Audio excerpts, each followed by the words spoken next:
can you please share your name? My name is Councilman Amilcar Hernandez. My earliest memories of library. Let's go back to Puerto Rico. I mean, that's where I was born. That's where I mostly grew up. I went to school in Puerto Rico all the way until 9th grade. So essentially for me, libraries were mostly in schools. I didn't have access to libraries the way that I see that we have access to libraries in our community here, especially in Hartford. But in Puerto Rico, there were some libraries in the community, but very scarce, and they were not as attractive. But the libraries in the schools, those were amazing. So it was like a very strange thing for me. But libraries for me were extremely important, especially because there were some parts of my elementary school years that I was a little bit, I want to say shy in a way. And the libraries were the place where I was able to express myself in many different ways. Not only I was into history, and I'm still into history. I love encyclopedias, and I remember this 4-volume encyclopedia set about the history of Puerto Rico that even at the early age of 7, 8 years old, I started reading them. My family couldn't afford to buy that set, and it was all over the TV all the time. Buy this encyclopedia set. But for me, it was like I need a few minutes in the library so I could keep reading about this encyclopedia because we couldn't afford to buy it. So for me, it was important the library because that's how I engage into the reading. My imagination and my creative side of it started growing, and it was quiet. It was a safe place for me. I didn't have to deal with some of the social nuances that I have that I felt that I was not comfortable with. As I grew older, I totally changed. I was very extrovert. I socialized a lot. But then libraries had a different meaning for me. Because at that point, libraries were not just a place for me to be safe and read and learn, but it was actually a true resource of information that I needed not only to do my assignments, but to also continue that path of curiosity that I've always had. So again, in Puerto Rico, it was inside the schools and they were extremely critical. And again, at that time, computers were also kind of like coming into play, early mid-90s. And it was also another layer of opportunities and another layer of curiosity. What is this? What is a computer? What is the internet? And so I was able to grow during that part of transition between hard copy books and digital information. So for me, it was important to be part of that transition, but I valued those hard copy books. You have no idea how much. I actually prefer to have hard copy books than reading them online because I feel like I'm touching it. I feel like I'm part of it. So I have a deep connection with it. You're taking me back to the North Coast. When you talk about Isabela and you talk those areas, that's where the best beaches of Puerto Rico are, right? And I am actually from that north section as well. I'm from Arecibo.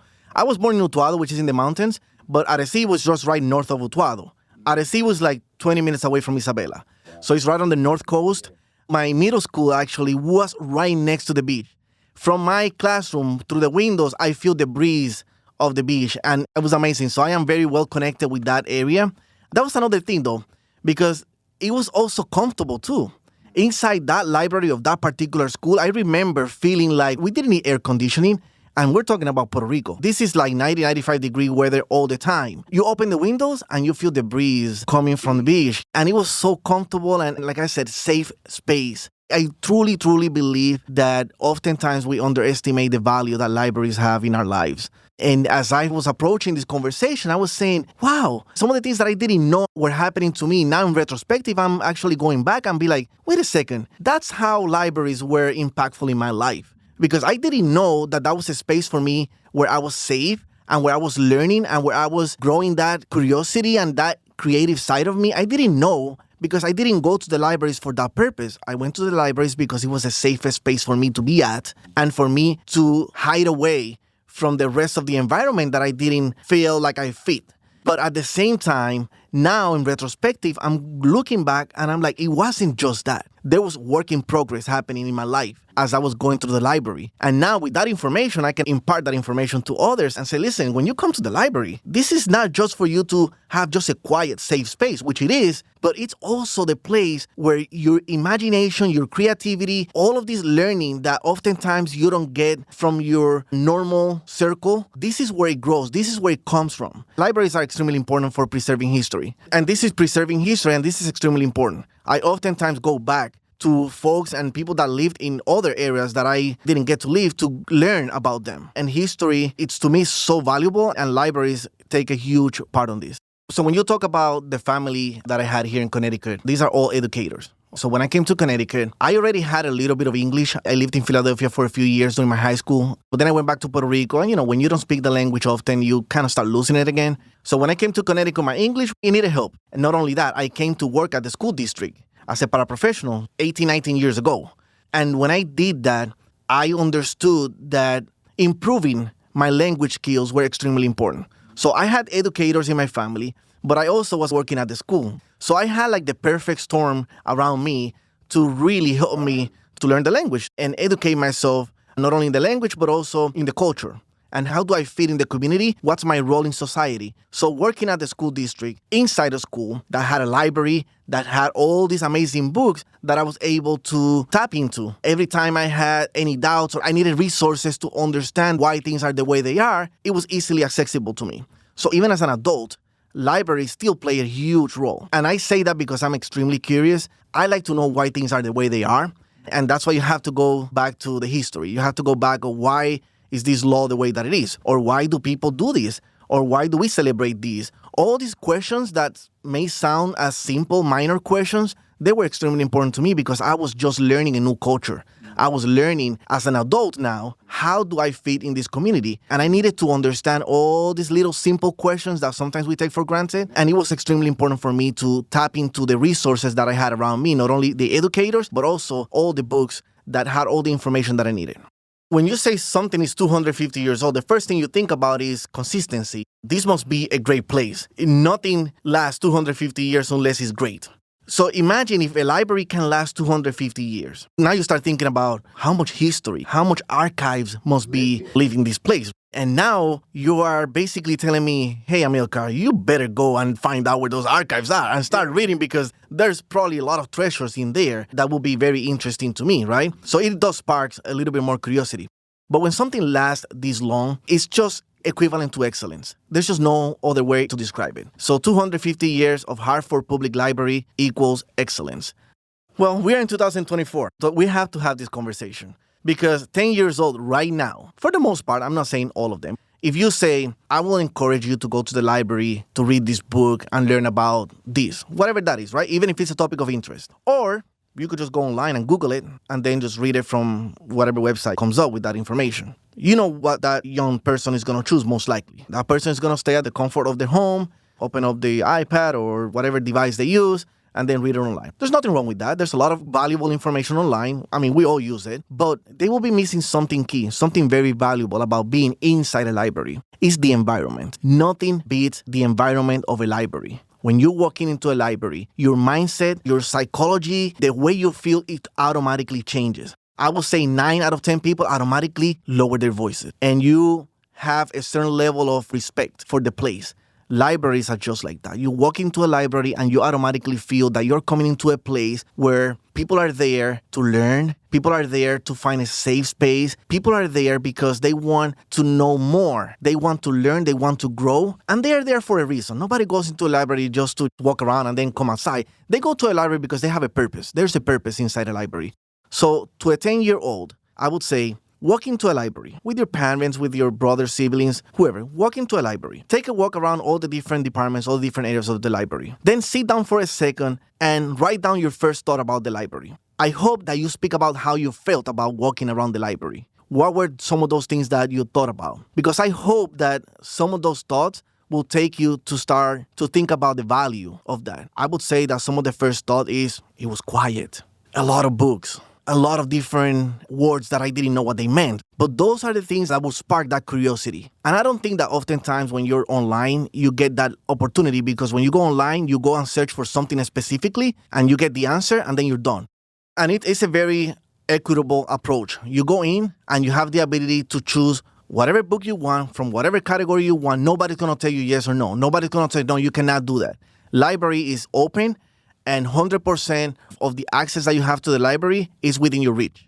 When you walk across the library, there's so many interesting things that you didn't even think they exist. But as you are searching, as you're walking around, you're going to see things that you're going to be like, wait a second, I know I came here for this particular thing, but let me take a few minutes to check this out real quick. It's exposing you to a whole world out there that you didn't even know existed. So oftentimes when I think about youth development and some of the at-risk youth that we have in our community, sometimes I take the approach of having this conversation backwards. Oftentimes, we start having this conversation with our young people about the issues that they're having right in the moment, and that's important because you have to address those issues that are immediate to them, those issues that are in their forefront. That's extremely important. Oftentimes, if you don't work with those barriers and challenges that they have in front of you, they won't see beyond that. So you have to handle that. But once you get to that point where you could have a more broader conversation about goals, about what the future looks like, I like to have a conversation backwards. I start having the conversation, where do you see yourself when you become 40 years old, 50 years old? I want to push them to that level, which is oftentimes, we're talking about 20, 30 years later. I'm not asking them where you plan to be when you're 25 or 30 years old. That's a little bit too close, right? 16, 17, okay, in 5, 10 years, this is what I think I'll be doing. Where do you see yourself when you become 40 and 50? Because oftentimes they don't think and they don't remember that they're going to become 40 and 50 at some point. And that's a very difficult question for them to answer. But when you have those conversations, it pushes them to be like, well, at that age, I really want to have a big house. They start having a conversation that normally they wouldn't have when you tell them, where do you plan to be when you become 25 and 30? Because at that age, they're still thinking that they're still kind of figuring out, maybe starting a family, maybe not. That's not a priority during that time frame. But when you push them to think about where they're going to be in the 40, 50-year range, you push them to have that conversation. And then you work backwards. Okay, so if you want to have a family, you want to have a big house, you want to be in this particular community, and you want to have all these things that you're mentioning to me, so how do we get there? And then you bring them down back to, what are you going to do now to get there? Because we're already determined that this is what you want when you are 40 and 50 years old. Now you set that framework. You push them, you challenge them to work towards that. So libraries in this particular conversation, it's a great opportunity not only to have these conversations because it's a safe space, it's a space where their mindset is different. It's a space where I feel like teenagers and young people, they are more open to think deeper, to go beyond just the regular answer that they will give you if you were just talking to them informally on the street. It pushes them because now they know they're at a different level. A library is just a different level. And not only that, you also have the resources of showing them, listen, you want to have this, you want to have that. Let me show you what some of the folks that have done this before us, let me show you how they did it. Let me show you how far they got. So you can connect the two, the conversation and tangible examples.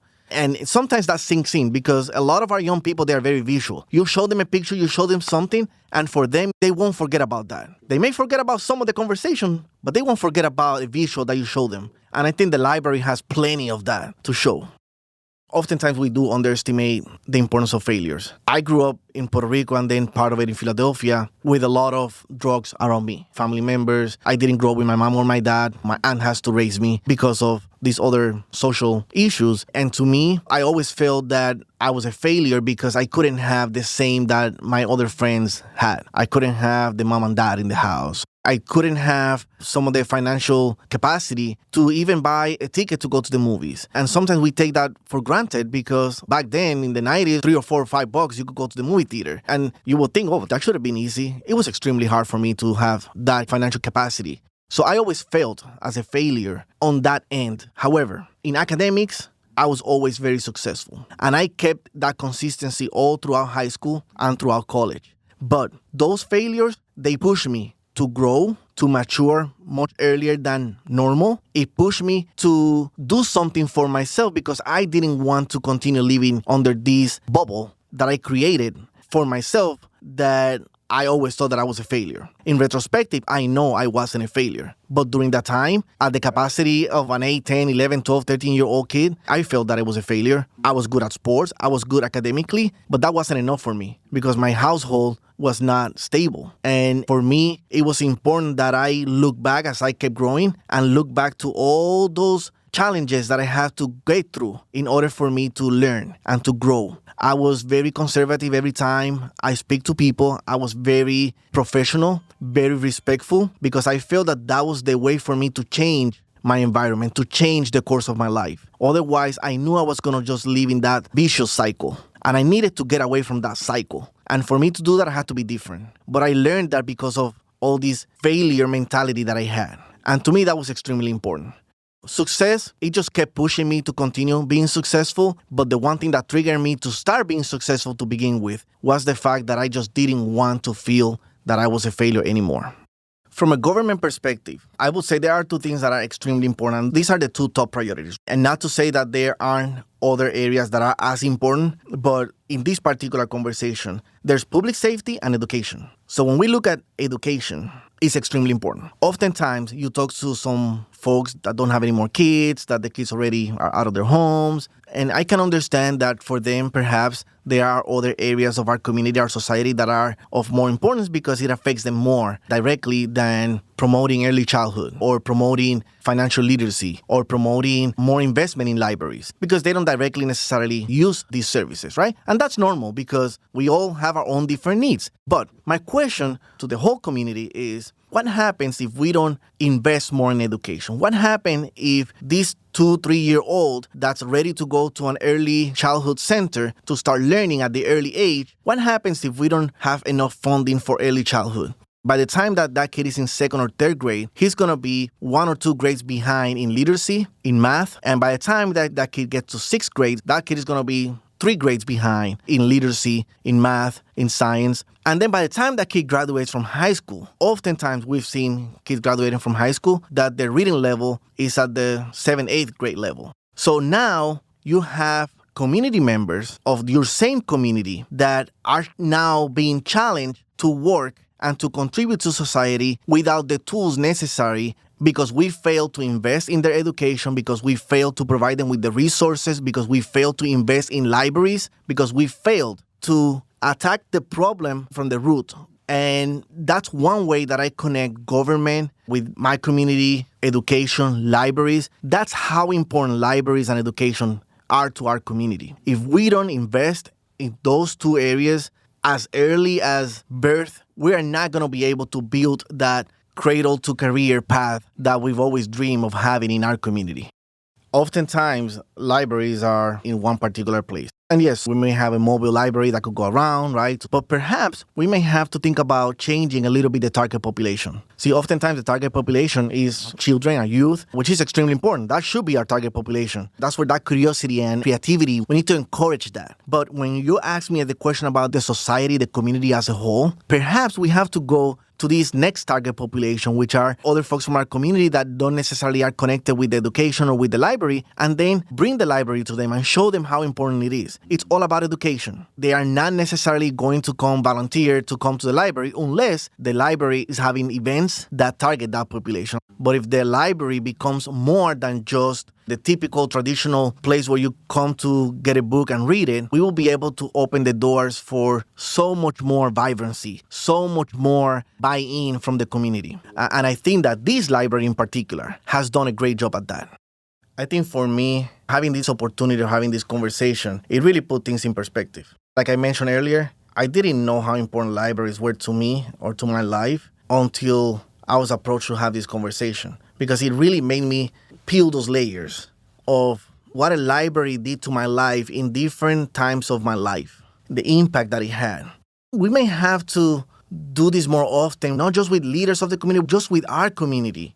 Let's have them give a little bit more thought into what a library means to them. I think that's just a simple but such a deep question, because right now I didn't know how important it was until I was having this conversation. I assure you that there are thousands of our residents out there that are in the same boat that I was, that we couldn't make the connection between the library and how impactful it has been in our lives. I'm happy to be part of this, more importantly, not because of whether it's going to live in the archives for hundreds of years to come, but because what it just did to my life. It made me realize and understand something that was deep inside me that I never peeled those layers of. So this was more of me giving my time to have this conversation. It was more about me learning about myself and how important libraries have been in my life. So I appreciate that. So thank you very much.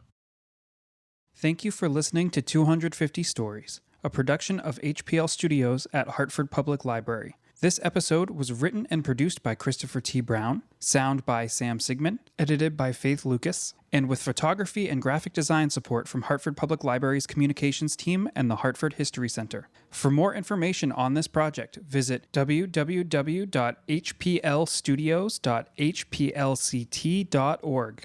New episodes release every Tuesday, so subscribe to stay tuned.